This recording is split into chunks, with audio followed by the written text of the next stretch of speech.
വൈശാഖം നാളിലാണ് തുടങ്ങുന്നത്. അതുകൊണ്ടാണ് വൈശാഖ മഹോത്സവം. പ്രകൃതി ശിവനോട് ചേർന്നവരുമഴകാർന്നിടം സുന്ദരം മന്ദിരം. ഏത് വലിയ കേസും എടുക്കുന്ന ഒരു ദേവനാണ്. ദക്ഷയാഗഭൂമിയാണ് കൊട്ടിയൂര്. രാജ്യത്തിന്റെ നാനാഭാഗത്തും യാഗം നടത്തിയ ആളെ ആ യാഗങ്ങളെല്ലാം അശ്വമേധ യാഗം. ഇവിടെ നടത്തിയത് ത്രിമൂർത്തികളെ തൃപ്തിപ്പെടുത്തുന്ന യാഗം. യാഗത്തിനുള്ള വ്യത്യാസമാണ്.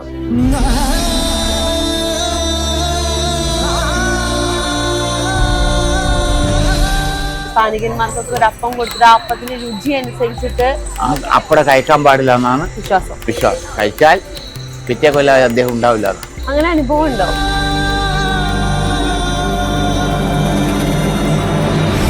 ഈ മകം കഴിഞ്ഞാൽ എന്തുകൊണ്ടാണ് സ്ത്രീകൾക്ക് പ്രവേശനം ഇല്ലാതെ? മകം കഴിഞ്ഞാൽ ഗൂഢപൂജയാണ് നടക്കുന്നത്. ആ പൂജ നടക്കുമ്പോൾ സ്ത്രീകളോ കുട്ടികളോ ഒന്നും പാടില്ല. വലിയ ഭയപ്പാടുണ്ടാക്കുന്ന ശബ്ദങ്ങൾ, അതാ ഭയങ്കരമായ അട്ടഹാസങ്ങൾ ഒക്കെ ഉണ്ടാവും രാത്രി. കേട്ടിട്ടുണ്ടോ?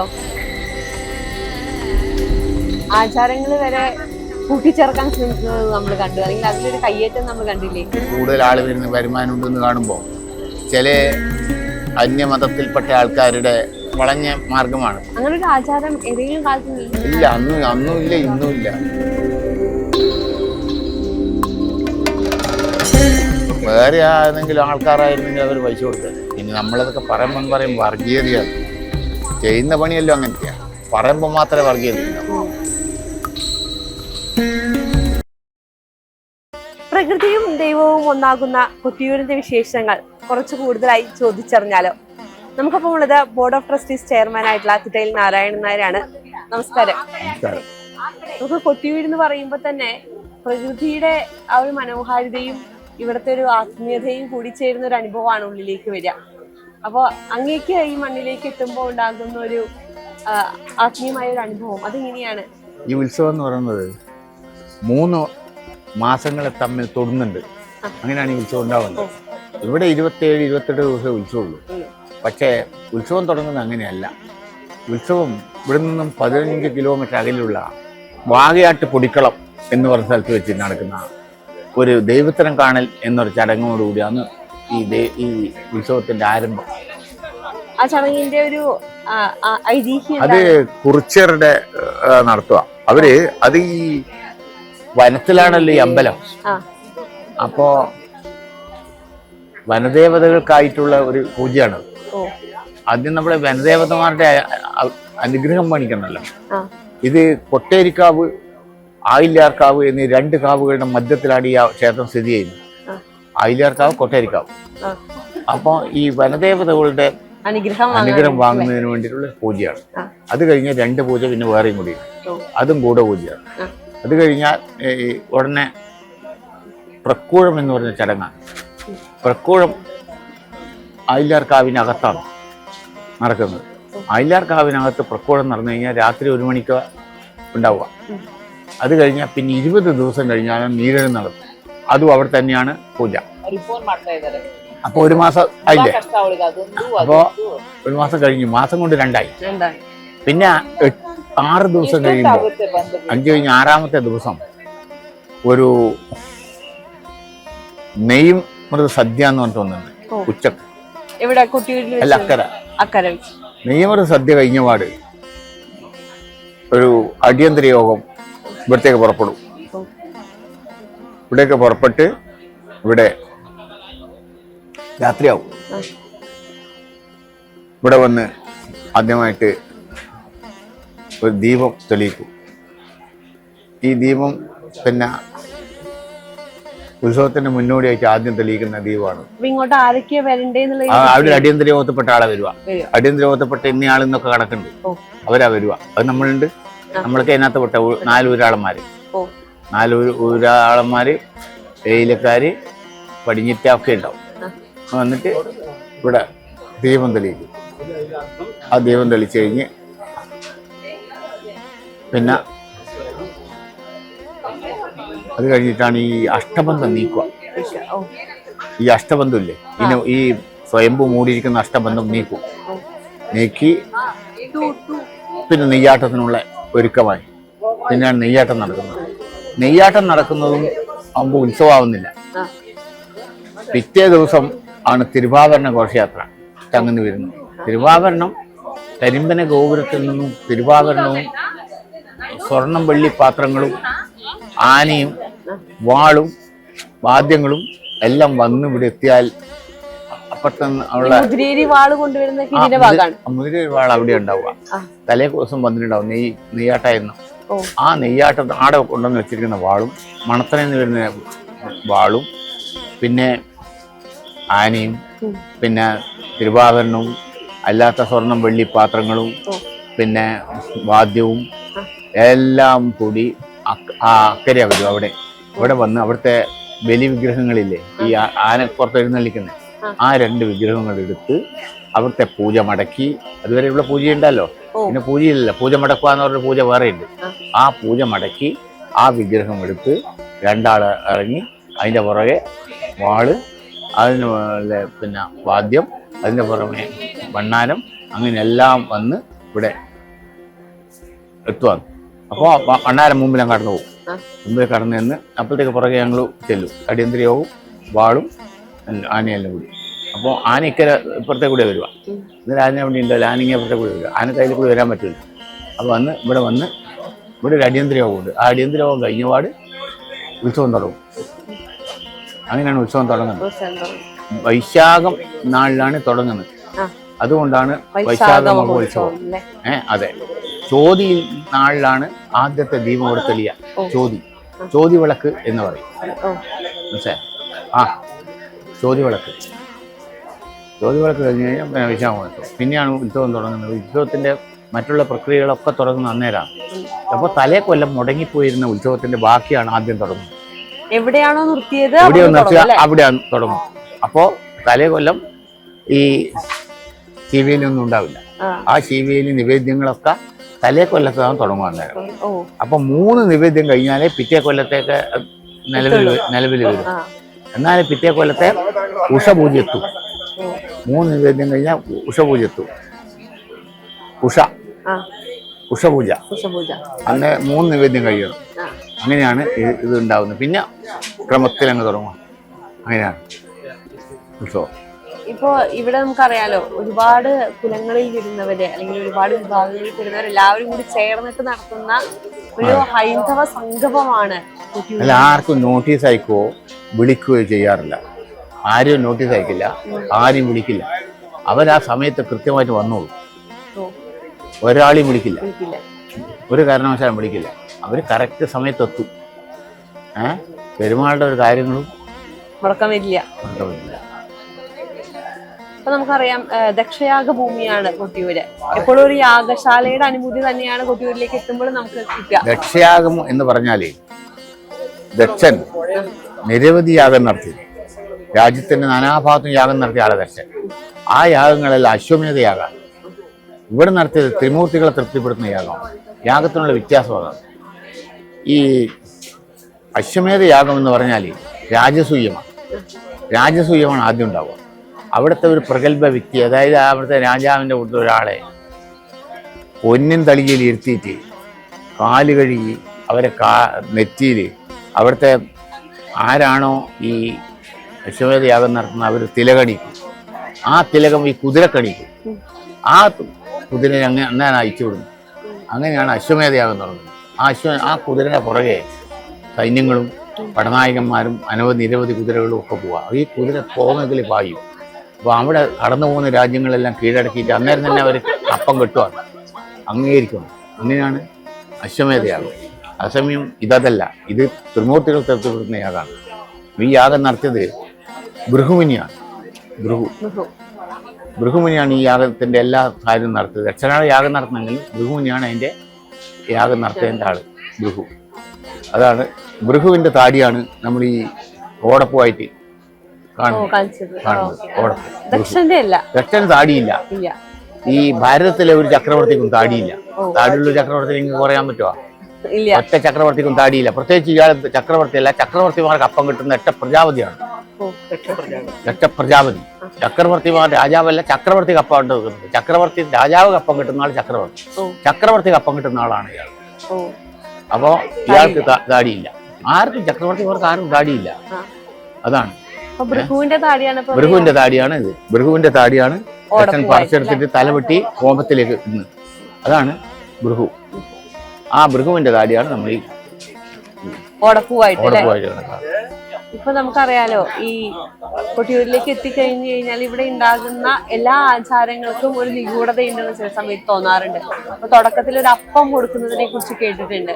ഇവിടെയുള്ള സ്ഥാനികന്മാർക്കൊക്കെ ഒരു അപ്പം കൊടുത്തിട്ട് ആ അപ്പത്തിന്റെ രുചി അനുസരിച്ചിട്ട് അത് കാവിൽ നിന്ന് കൊടുക്കുന്നതാണ്. അത് ഈ ഗൂഢപൂജയ്ക്ക് ശേഷം കാവിൽ നിന്ന് കൊടുക്കുന്നതാണ്. ആയില്യാർ കാവിൽ നിന്ന് കൊടുക്കുന്നതാണ്. പ്രപ്പോഴത്തെ ആദ്യം കൊടുക്കും, നീരെഴുന്നേൽത്തിന് രണ്ടാമത് കൊടുക്കും. അപ്പടെ കഴിക്കാൻ പാടില്ല എന്നാണ് വിശ്വാസം. കഴിച്ചാൽ പിറ്റേ കൊല്ലാതെ അദ്ദേഹം ഉണ്ടാവില്ല. അങ്ങനെ അനുഭവം ഉണ്ടോ? അനുഭവം എന്ന് പറഞ്ഞാൽ ഇപ്പം പല ആളും ഉണ്ടായിട്ടുണ്ടെന്നാണ് പറയുന്നത്, പൂർവികന്മാർ പറയുന്നത്. അപ്പോ ഉണ്ടാവില്ല എന്നാണ് പറയുന്നത് കഴിച്ചാല്. പിന്നെ കഴിച്ചാലും ആള് പുറത്തു കൊണ്ടൂല, ചില ആള് പേടി അതിനുള്ളു. ഇപ്പൊ അതുപോലെ തന്നെ ഇപ്പൊ നമ്മള് കഴിഞ്ഞ വർഷമാണ് 2 വർഷത്തിന് ശേഷം ആലിംഗന പുഷ്പാഞ്ജലി അല്ല കഴിഞ്ഞ കൊല്ലം ഉണ്ടായിരുന്നു. കഴിഞ്ഞ കൊല്ലാണ് നടന്നത്. 2 വർഷത്തെ അതിന് മുന്നേ 2 വർഷം ഉണ്ടായില്ല. അപ്പൊ ഇപ്പൊ ആ സ്ഥാനത്തിരിക്കുന്ന ആൾക്ക് ശാരീരികമായ അസ്വസ്ഥത ഉണ്ടെങ്കിൽ മറ്റവർക്ക് ചെയ്യാൻ പാടില്ല എന്നല്ല, അയാൾ അനുവദിച്ചാൽ ചെയ്യാം. അരുതാഞ്ഞാൽ ആചാരമില്ല എന്നല്ലേ ശാസ്ത്രം. അരുതാഞ്ഞാല് ആചാരമില്ല, ഇല്ലാഞ്ഞാൽ ഓശാരമില്ല. ഉണ്ടായില്ല, ഒരാൾക്ക് വെറുതെ കൊടുക്കണം തോന്നും, കട്ടിയോകളിൽ ഒന്നുമില്ല, അങ്ങനെ കൊടുക്കുക. അല്ല, അരുതാഞ്ഞാൽ ആചാരമില്ല, ഇല്ലാഞ്ഞാൽ ഓശാരമില്ല. അതാണ്. അപ്പൊ അയാൾക്ക് പറ്റൂല, അതുകൊണ്ടാണ് വരാണ്ട് പോയത്. എന്നതിന് ശേഷം അയാളെ അനുജൻ തയ്യാറായി. ഒരാൾ തയ്യാറാവണല്ലോ. തയ്യാറാവുന്ന മാത്രമല്ല, ഇതിന്റെ പൂജാക്രമങ്ങൾ കൂടി പഠിക്കണം. അതുകൂടി പഠിച്ചതിന് ശേഷമാണ് അയാള് ഇവിടെ വന്നത്, തയ്യാറായി. ഇപ്പൊ നമ്മളെ ഇവിടുത്തെ ശീവേലി എടുത്ത് നോക്കുമ്പോഴേ ഓരോ തരത്തിലാണ് ശീവേലി ഇടുന്നത്. ഇപ്പൊ നെറ്റിപ്പട്ടം ഇല്ലാത്ത ആന വരാറുണ്ട്, നെറ്റിപ്പട്ടം ഉള്ള ആനയുണ്ട്. അത് എന്താണ് അതിന്റെ ഒരു മാറ്റം? നെറ്റിപ്പട്ടം കെട്ടാത്തത് കാലാവസ്ഥന്റെ മറ്റു പ്രശ്നങ്ങളൊന്നുമില്ല. കാലാവസ്ഥ മഴയുണ്ടെങ്കിൽ നെറ്റിപ്പട്ടം നനഞ്ഞാല് അത് ഉണക്കിയെടുക്കാൻ വളരെ പ്രയാസമാണ്. അതുകൊണ്ടാണ് അത് നെറ്റിപ്പട്ടം കെട്ടണമെങ്കിൽ മഴയില്ലാതിരിക്കണം. നനഞ്ഞാൽ പിന്നെ ഇത് ഉണങ്ങി കിട്ടാൻ വളരെ ബുദ്ധിമുട്ടാണ്. ദിവസങ്ങളോളം പണിയാത്. അതുകൊണ്ടാണ് നെറ്റിപ്പട്ടം കെട്ടാത്തത്. ഈ ഇവിടുത്തെ പൂജാവിധികൾ നമ്മൾ നോക്കുമ്പോഴേ ഇപ്പൊ 3 രീതിയിലാണല്ലോ വരുന്നത്. ഇപ്പൊ ആദ്യത്തെ കുറച്ച് ദിവസം ദൈവികമായിട്ടുള്ള പൂജകൾ അല്ലേ വരുന്നത്, പിന്നീട് മാനുഷികമായിട്ടുള്ള, പിന്നെ നിഗൂഢമായിട്ടുള്ള പൂജകൾ. അങ്ങനെ നിഗൂഢ പൂജ എപ്പോഴും ഉണ്ട്. നിഗൂഢ പൂജ എപ്പോഴും ഉണ്ട്. ആ പൂജയുടെ അന്തസാരം ആർക്കും പറഞ്ഞു കൊടുക്കാൻ പാടില്ല എന്നാണ്. ഇവിടുത്തെ പൂജ മറ്റുള്ള ക്ഷേത്രങ്ങളിൽ തികച്ചും വ്യത്യസ്തമായതുകൊണ്ട് പൂജ പഠിച്ച കുട്ടികൾ ഇവിടെ വന്നിട്ട് ഈ പൂജേന്റെ ഇത് പഠിക്കുകയാണ്. പല സ്ഥലത്തൊന്നും ഇവിടെ വന്നിട്ട് ഇവിടെ ഒരു ഡസം കുട്ടികളുണ്ട് ബ്രാഹ്മൺസിന്റെ. അവര് പൂജ പഠിച്ചു കഴിഞ്ഞിട്ട് ഇവിടെ വന്നിട്ട് ഇത് പഠിക്കുകയാണ്.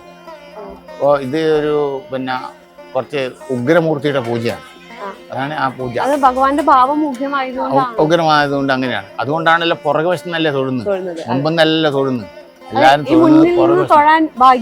പുറകിൽ നിന്ന് മുമ്പെന്ന് തൊഴണമെങ്കിൽ സ്വർണ്ണക്കുടത്തിൽ നെയ്യ് നിറച്ച് വെച്ചിട്ട് വേണം സാഷ്ടാംഗ നമസ്കാരം, ദീർഘതമ നമസ്കാരം അങ്ങനെ വേണം. ഒപ്പം തന്നെ നമുക്ക് ഇപ്പൊ ഇവിടുത്തെ പ്രസാദങ്ങള് പ്രധാനമായിട്ട് എടുത്തു നോക്കുകയാണെങ്കിൽ ഈ ചതുശ്ശതം എന്ന് പറയുന്നതാണ് കേട്ടിട്ടുള്ളത്. ചതുശ്ശതം എന്ന് പറഞ്ഞാൽ പായസമാണ്. അത് ഓരോ നക്ഷത്രത്തിന്റെ ചതുശ്ശതമാണ്. അത് ഇന്നിപ്പോ മകേര്യം, നാളെ പുണർദമാണ്. മകേരത്തിനും പുണർദത്തിനാണ് സാധാരണ അങ്ങനെയല്ല, പുണർദത്തിനാണ് ഇപ്രാവശ്യം അരിവാങ്ങല്. അരിവാങ്ങൽ എന്ന് പറഞ്ഞാൽ ഈ നമ്മളെ കൂട്ടത്തിലുള്ള സ്ത്രീകൾക്ക് അരി കിട്ടൂ അന്ന് രാത്രി. അത് ഈ ഹോമത്തിൽ അർപ്പിക്കുന്ന, അതായത് യാഗത്തിൽ അർപ്പിക്കുന്ന ഇതിന്റെ ബാക്കി ചക്രവർത്തിന്റെ പ്രജകൾക്ക് ബാക്കി വരുന്ന ഭാഗം നൽകുന്നതാണ്. യാഗാവിശിഷ്ടം നൽകുന്നതാണ്. അതില് അരിയുണ്ട്, തേങ്ങ, വെല്ലം, ഇതൊക്കെ ഉണ്ട്. അതാണ് ദ്രവ്യങ്ങളാണല്ലോ അർപ്പിക്കുക. പിന്നെ തേനൊക്കെ ഉണ്ടാവും, പക്ഷെ നെയ്യൊക്കെ ഉണ്ടാവും, അതൊന്നും കൊടുക്കുന്നില്ല. മറ്റിതൊക്കെയാണ് കൊടുക്കുന്നത്. അരി, തേങ്ങ, വെല്ലം. അത് ഓരോ വിഭാഗത്തിനും ഓരോ തരത്തിലാണ്. നമുക്കൊക്കെ ഊരാളന്മാരുടെ സഹോദരിമാർക്കും മറ്റവർക്കൊക്കെ അരി, വാളച്ചന്മാരുടെ അവരെ ഇതിലും അവർക്കൊക്കെ വെല്ലം, തേങ്ങ. ഇങ്ങനെ ഓരോരുത്തർക്കും ഓരോ തരത്തിലാണ് കൊടുക്കുക.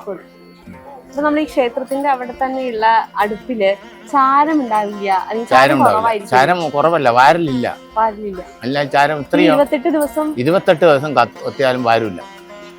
അതിലില്ല, ചാരമില്ല, അതിനകത്തില്ല. അത് അങ്ങനെ ഒരു അത്ഭുതമായിട്ട് തന്നെ നിലനിൽക്കുകയാണ്.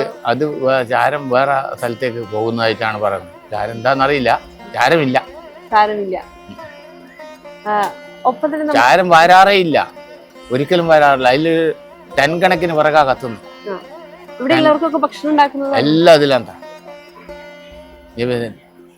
ചോറ്, പ്രഥമൻ ഒക്കെ ഉണ്ടാക്കുന്ന അതിനകത്താ. ചാരം വാറില്ല, വലിയ കുട്ട കൊണ്ട് തട്ടുമല്ലേ. ഇപ്പൊ ഈ മകം കഴിഞ്ഞാൽ എന്തുകൊണ്ടാ സ്ത്രീകൾക്ക് പ്രവേശനം ഇല്ലാതെ? മകം കഴിഞ്ഞാൽ ഗൂഢപൂജയാണ് നടക്കുന്നത്. അത് വളരെ ബീഭത്സമായ ശബ്ദങ്ങളാൽ മുഖരിതമായിരിക്കും. ഈ ലൈറ്റുകളൊന്നും ഉണ്ടാവില്ല, ക്യാമറകളൊന്നും ഉണ്ടാവില്ല, എല്ലാം അന്ധകാരമായിരിക്കും ഇവിടെ മകം കഴിഞ്ഞാൽ. മകം മുതൽ മകത്തിന് കലപൂജ, കലശപൂജ, കലശാട്ടം. കളവാട്ടം എന്ന് പറഞ്ഞാൽ കലശാട്ടമാണ്. അപ്പോൾ ഇത് 3 ഇത് നടക്കുന്നത്. അത് 3 നിഗൂഢമായ പൂജകളാണ്. ആ പൂജ നടക്കുമ്പോൾ സ്ത്രീകളോ കുട്ടികളോ ഒന്നും പാടില്ല. വലിയ ഭയപ്പാടുണ്ടാക്കുന്ന ശബ്ദങ്ങൾ, അതാ ഭയങ്കരമായ അട്ടഹാസങ്ങൾ ഒക്കെ ഉണ്ടാവും രാത്രി. ഓ, കേക്കാട് ഞാനോട് തന്നെയല്ലേ, കേൾക്കൂല്ലേ. വെളിച്ചൊന്നും ഉണ്ടാവില്ല, വെളിച്ചൊന്നും എല്ലാം അടച്ചേക്കും. പുറത്തിറങ്ങാൻ പാടില്ല, പുറത്തിറങ്ങാൻ പാടില്ല. സൗണ്ട് കേട്ടാലും അല്ല, ഒരു സൗണ്ട് കേട്ടാൽ പുറത്തിറങ്ങാൻ പറ്റില്ല. അതിന് അവരുടെ ആൾക്കാരുണ്ടാവും ഇവിടെ കാവൽ നിൽക്കുന്ന. ആരെങ്കിലും പുറത്തുണ്ടോ എന്ന് അറിയാൻ ആരും പുറത്തിറങ്ങാൻ പറ്റില്ല. അതിന് അതൊരു പ്രത്യേക വിഭാഗം ആൾക്കാർ അതിന് നിൽക്കും. അപ്പൊ അവർക്ക് പുറത്തു നിന്നാൽ ദോഷമില്ല. അവരാണല്ലോ ഇത് നടത്തുന്നത്, അവരാണ് ഇതിന്റെ നടത്തുന്നത്. ഇത് ശിവഭൂതങ്ങളുടെ ഭാഗമാണ്, ഭൂതഗണങ്ങൾക്ക് വേണ്ടിയിട്ടുള്ള പൂജ. അതെ അതെ. അമ്മാറക്കലിന്റെ കഥ എന്താണ്? അമ്മാറക്കൽ ദേവി മറിഞ്ഞ സ്ഥലമാണ്. അതായത് അമ്മ മറിഞ്ഞ സ്ഥലം. അതായത് യോഗാഗ്നിയിലാണ്, അഗ്നിയിൽ ചാടി മരിക്കല്ല ഇത്. യോഗാഗ്നി എന്ന് പറഞ്ഞാൽ നമ്മളെ ശരീരത്തിൽ തന്നെയുള്ള ചൂട്. ആ ചൂടിന് ഋഷിമാർക്ക് മാത്രം കഴിയുന്നൊരു ഇതാണ്. ആ ചൂടിനെ വർദ്ധിപ്പിച്ചാൽ അഗ്നി ഉണ്ടാവും നമ്മളെ ശരീരത്തിൽ തന്നെ. ആ അഗ്നിയിലാണ് ദഹിക്കുന്നത്, അല്ലാണ്ട് വേറെ അഗ്നിയിലല്ല. നമ്മളെ ശരീരത്തിലെ അഗ്നി തന്നെ പഞ്ചഭൂതമാണല്ലോ കൊണ്ടാണല്ലോ ശരീരം ഉണ്ടാക്കിയിരിക്കുന്നത്. അതിൽ അഗ്നിയുണ്ട്. അഗ്നി, ജലം, വായു, ആകാശം എല്ലാം ഉണ്ട്. അതിൽ ഈ അഗ്നിനെ വർദ്ധിപ്പിച്ചാൽ അത് ഋഷിവര്യന്മാർക്ക് മാത്രം പറ്റുന്ന ഒരു ഏർപ്പാടാണ്. അങ്ങനെയുള്ളവർക്ക് മാത്രം, ദൈവതുല്യന്മാരായിരിക്കുന്നവർക്ക് മാത്രം സാധിക്കുള്ളൂ. ആ അഗ്നിനെ വർദ്ധിപ്പിച്ച് ശരീരത്തെ അതിനകത്ത് ചാമ്പലാക്കും. അച്ഛൻ്റെ ഇത്രയും വർഷമായിട്ട് ഈ അമ്പലവുമായി ഇത്രയും അടുത്ത് നിൽക്കുന്ന ഒരാളാണ്. അച്ഛനെ സംബന്ധിച്ച് ഏറ്റവും കൂടുതൽ ഇവിടെ നിന്ന് എപ്പോഴും ഓർമ്മയിൽ വരുന്ന അങ്ങനത്തെ ഒരു, അല്ലെങ്കിൽ സ്ട്രൈക്ക് ചെയ്ത ഒരു അമ്പലത്തിൽ എല്ലാ കാര്യങ്ങളും അങ്ങനെയാണ്. അത് നമുക്ക് പ്രത്യേകിച്ച് പറയാൻ പറ്റില്ല. അതൊക്കെ ഇവിടുത്തെ ഒരു ശക്തി സ്രോതസ്സാണ്. ഏത് വലിയ കേസും എടുക്കുന്ന ഒരു ദേവനാണ്. അതുകൊണ്ടാണ് ഈ ആൾക്കാർ വരുന്നത്. എത്ര വലിയ കേസും ഇവിടെ എടുക്കും. പ്രശ്നമാണെങ്കിലും സ്വർണ്ണക്കുടം, വെള്ളിക്കുടം രണ്ടാണ് വെക്കുക. വെള്ളിക്കുടം ശിവനും സ്വർണ്ണക്കുടം അമ്മക്കുമാണ്. അങ്ങനെയാണ് ഇത്. അത് കാണുന്നില്ലേ, നെറ്റിപ്പട്ടം കെട്ടുന്ന ആനേന്റെ വെള്ളി, ശിവന്റെ ആനക്കാണ് വെള്ളി, അമ്മയുടെ വിഗ്രഹം സ്വർണം. അങ്ങനെയാണ്. അമ്മയുടെ ഒരു പ്രഭാവം എത്രത്തോളാണ്? അമ്മയുടെ പ്രഭാവം ശിവശക്തിമയം ഭുവനം എന്നല്ലേ ശങ്കരാചാര്യർ പറഞ്ഞു. ശിവൻ മാത്രമായിട്ടില്ല, ശക്തിയും കൂടി കൂടുന്ന ശിവശക്തിമയം ഭുവനം എന്നാണ്. ശിവൻ മാത്രമില്ല, ശക്തിയും കൂടി കൂടുന്ന. നമുക്കറിയാലോ, പാർവതി ദേവിയാണ് നമ്മൾ പല സ്ഥലത്തും ദേവിയായിട്ട് കാണാറുള്ളത്. അത് രണ്ടും ഒന്ന് തന്നെ, ഇതൊക്കെ രണ്ടും ഒന്ന് തന്നെ. ആ ദേവി തന്നെയാണ് ഈ ദേവി. ദേവി ഒന്ന് തന്നെയാണ്. മറിഞ്ഞെങ്കിലും രണ്ടാമതും ഈ ദേവി തന്നെയാണ് ആ ദേവിയായിട്ട് രൂപ പ്രാപിച്ചത്. കൊട്ടിയൂരിലേക്ക് എത്തുമ്പോൾ എല്ലാവർക്കും സംശയമുണ്ട്, എന്താണ് ഇവിടുത്തെ ഏറ്റവും പ്രധാനമായിട്ട് കഴിക്കുന്ന വഴിപാട്, അല്ലെങ്കിൽ എങ്ങനെയാണ് തൊഴേണ്ടത്? ഇതെന്ന് പറഞ്ഞാൽ വഴിപാടെന്ന് പറഞ്ഞാൽ ഇവിടെ അങ്ങനെ മറ്റുള്ള വഴിപാടുകൾ കുറവാണ്. ഇവിടെ ഏറ്റവും കൂടുതൽ പായസം, അപ്പം, പിന്നെ ഇവിടെ ആണെങ്കിൽ സ്വർണ്ണക്കുടം വെച്ച് തൊഴുക, ഇങ്ങനെയൊക്കെയാണ് ഇവിടുത്തെ പിന്നെ ഏറ്റവും വലിയ. മറ്റുള്ള ക്ഷേത്രത്തിൽ നിന്ന് വ്യത്യസ്തമായ ഒരു ക്ഷേത്രമാണ്. പായസം, അപ്പവും പായസമാണ്. അപ്പോൾ അക്കരെ സ്ഥിരമായിട്ട് പായസം, അപ്പവും ഉണ്ട്. ഇവിടുന്ന് കഴിഞ്ഞാലും അക്കരെ അവിടെ 20,000 രൂപയാണ് ഒരു പായസത്തിന്, ഒരു വട്ടം പായസത്തിന്. അത് മിക്ക ദിവസവും ഉണ്ട് അവിടെ. ഇപ്പം ഞങ്ങൾ വികസനത്തിന് വേണ്ടിയിട്ട് 11.5 കോടി രൂപ ഇപ്പോൾ ഇവിടെ മുടക്കി. 11.5 കോടി. ഇതിൻ്റെ 9 ഉപക്ഷേത്രമുണ്ട്. 9 ഉപക്ഷേത്രം അടക്കം 15 കോടി ഉറുപ്പിക ഇപ്പം മുടക്കിയിരിക്കുക. ദേവസ്വം അത് ആരുടെയും പൈസയല്ല. അപ്പോൾ ഞങ്ങൾ മരുതങ്കര ക്ഷേത്രത്തിൽ 1 കോടി ഉറുപ്പികയുടെ ഓഫീസ് കം ഹാളിന് കരാറ് കൊടുത്തു. പക്ഷെ 1.5 കോടി വേണം അത് തീർക്കാൻ. അവിടെ CPM വേണ്ടി ഒരു ബോർഡ് വെച്ച് അത് ദേവസ്ഥൻ്റെ ഗവൺമെൻറ്റിൻ്റെ വകയാന്ന് പറഞ്ഞു. വേറെ ഒന്നും പറയാനില്ല. അത് അപ്പോൾ ജനങ്ങൾക്ക് അറിയുക അതല്ല. പക്ഷേ ഒരു ബോർഡ് അടക്കം വെച്ച് റോഡിൻ്റെ മുകളിൽ ഇത് നമ്മളെ പാർട്ടിൻ്റെ വകയാണ്, ദേവസ്ഥ ഗവൺമെൻറ് വകയാണ്. എല്ലായിടത്തും അത്രയും കടന്നുകയറ്റങ്ങളുണ്ടല്ലോ. അത് കടന്നുകയറ്റം ഇതിനോട് സത്യത്തിനെ ഇപ്പോൾ മൂടി വെക്കാൻ കഴിയില്ലല്ലോ. സത്യത്തെ എന്താ പുകമറ കൊണ്ട് മൂടാൻ കഴിയുമോ? ജനങ്ങൾക്കൊക്കെ മനസ്സിലായില്ലേ അതല്ലാന്ന്. ഞങ്ങളല്ലേ കരാറ് കൊടുക്കുന്നത്. നമ്മൾ ഗവൺമെൻറ്റുമായിട്ട് യാതൊരു ബന്ധവുമില്ല. ഗവൺമെൻറ് 1 ഉറുപ്പിക പോലും ചിലവാക്കാറില്ല എന്ന് മാത്രമല്ല, പുഴയിൽ വീണ് മരിച്ച 2 പേർക്ക് പോലും 1 ഉറുപ്പിക കൊടുക്കാൻ ഗവൺമെൻറ് ചിലവായി തയ്യാറായിട്ടില്ല അന്ന്. സാധാരണ ഈ പുഴ മലവെള്ളത്തിനല്ലേ ആളും പോകുന്നത്. അതിൽ ഗവൺമെൻറ് കൊടുക്കാൻ ബാധ്യസ്ഥരാണ്. പ്രകൃതിക്ഷോഭത്തിൻ്റെ പെടുത്തി സാധാരണ കൊടുക്കണം. അത് കൊടുക്കണ്ട. അത് കൊടുക്കാൻ പോലും ഗവൺമെൻറ് വെറും പാവപ്പെട്ട കുടുംബങ്ങളാണ്. ഞങ്ങൾ 2 ലക്ഷം ഉറുപ്പിക കുറച്ച് കൊടുത്തായിരുന്നു അവർക്ക്. 2 ആക്കും ഈ 2 ലക്ഷം ഉറുപ്പിക. അവരെ വീട്ടിൽ ചെന്ന് നോക്കിയപ്പോൾ കണ്ടത് വളരെ കുടിവെള്ളം പോലും ഇല്ല. 1 കിലോമീറ്റർ പോയാൽ വീട്ടിലെ കുടിവെള്ളമുള്ളൂ. അങ്ങനത്തെ വളരെ വളരെ പാവപ്പെട്ട ആ സ്ത്രീക്ക് പുറത്തിറങ്ങിയിട്ട് പണിയെടുത്ത് കുടുംബം പോറ്റാനുള്ള ത്രാണിയോ അതിനുള്ള കഴിവോ ഒന്നും ഇല്ലാത്തൊരു പാവം. അപ്പോൾ അങ്ങനെയുള്ള സ്ഥലത്താണ് ഒരു പൈസ പോലും ഗവൺമെൻറ് കൊടുക്കാൻ തയ്യാറായത്. ഇതൊക്കെ എന്ന് പറഞ്ഞാൽ വേറെ ആണെങ്കിലും ആൾക്കാരായിരുന്നെങ്കിൽ അവർ പൈസ കൊടുത്തത്. പിന്നെ നമ്മളതൊക്കെ പറയും വർഗീയതയാണ്. ചെയ്യുന്ന പണിയല്ലോ അങ്ങനത്തെയാണ്. പറയുമ്പോൾ മാത്രമേ വർഗീയത ഉണ്ടാവും. ഈ ഇപ്പൊ നമുക്കറിയാലോ, ഇത്തവണ ഉത്സവം തുടങ്ങിയതിനു ശേഷം ആചാരങ്ങൾ വരെ കൂട്ടിച്ചേർക്കാൻ ശ്രമിക്കുന്നത് നമ്മൾ കണ്ടു. അല്ലെങ്കിൽ അതിലൊരു കയ്യേറ്റം നമ്മൾ കണ്ടില്ലേ? ആചാരങ്ങൾ ചില ആൾ ഇവിടെ കൂടുതൽ ആൾ വരുന്ന വരുമാനം ഉണ്ടെന്ന് കാണുമ്പോൾ ചില അന്യമതത്തിൽപ്പെട്ട ആൾക്കാരുടെ ഒരു വളഞ്ഞ മാർഗമാണ് പ്രക്രിയ.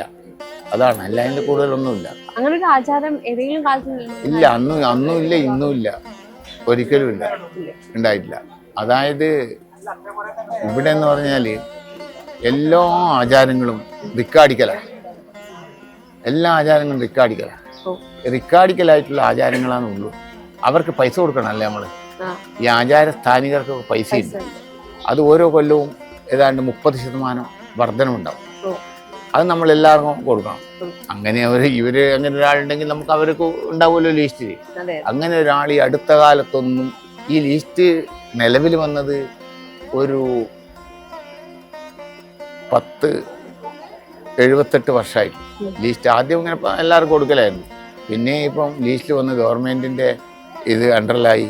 ആദ്യം അങ്ങനെയുള്ള ചില പരിപാടിക്ക് 10-80 വർഷമായിട്ടിപ്പോൾ എല്ലാം ശരിയായ പേരും അവരുടെ മേൽവിലാസവും അവരുടെ പിന്നെ കൊടുക്കേണ്ട പൈസയും എല്ലാം ലേഖനം ചെയ്തിട്ടുണ്ട്. അത് കമ്പ്യൂട്ടറിലുണ്ട്. കമ്പ്യൂട്ടർ വരുന്നതിന് മുമ്പ് എല്ലാം ബുക്കിലുണ്ട്, പഴയ ബുക്കുകളിലുണ്ട്. ആർക്കെങ്കിലും ഒരു ചെറിയ സംശയം, ഒരാൾ മരിച്ചു പോയിട്ട് അയാളെ പിന്നെ സ്ഥാനത്ത് അയാളുടെ മകനോ മരുമകനോ വരുവാണെങ്കിൽ അവർക്ക് കൊടുക്കേണ്ട സാധനത്തെ പറ്റി തർക്കം ഉണ്ടായെങ്കിൽ അത് പഴയ ബുക്ക് വെച്ച് വെച്ചിട്ട് നിർവൃത്തി ചെയ്യുക. അപ്പോൾ അതെല്ലാം റെക്കോർഡിലുണ്ട്. എല്ലാ റെക്കോർഡും എത്രയോ വർഷം. അത് 10, 60, 70 വയസ്സാകുമ്പോൾ അവരുടെ മരിക്കുമല്ലോ. ചിലപ്പോൾ മരിക്കുമ്പോൾ അവരുടെ മകനായിരിക്കും, ചിലപ്പോൾ അല്ല മരുമകനായിരിക്കും വരുന്നത്. അപ്പോൾ അവർക്ക് കൊടുക്കേണ്ട കാര്യങ്ങളുണ്ട്.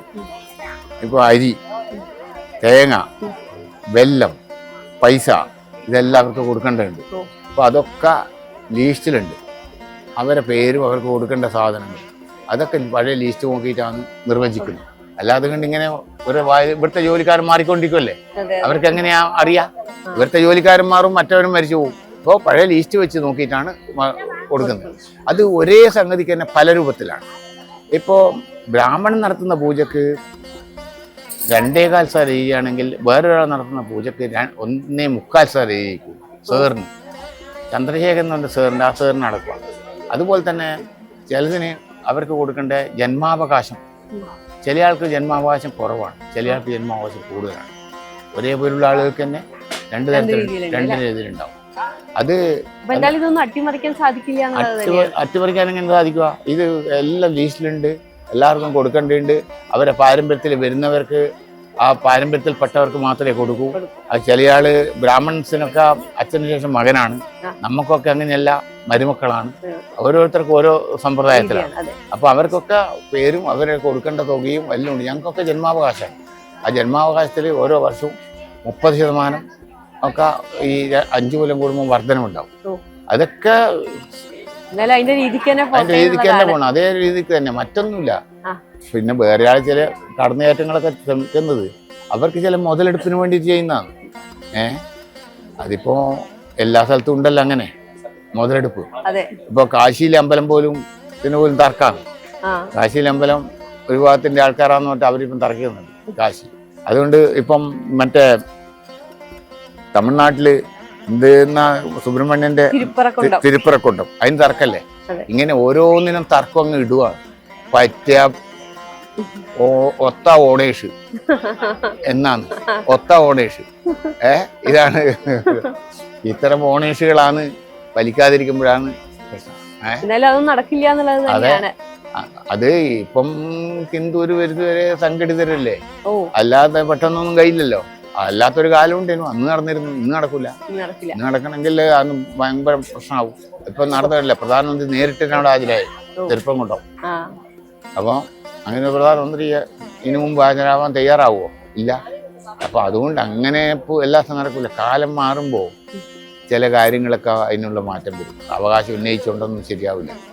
അപ്പൊ അങ്ങനെ കിടക്കുവാന്ന് ഓരോ പ്രശ്നങ്ങളും. അപ്പൊ എന്തായാലും ഒരുപാട് സന്തോഷം ഇത്രയും സമയം നമുക്ക് സംസാരിച്ചതിന്, ഇത്രയും അറിവുകൾ പങ്കുവെച്ചതിന്. Thank you. നമസ്തേ. നമസ്കാരം.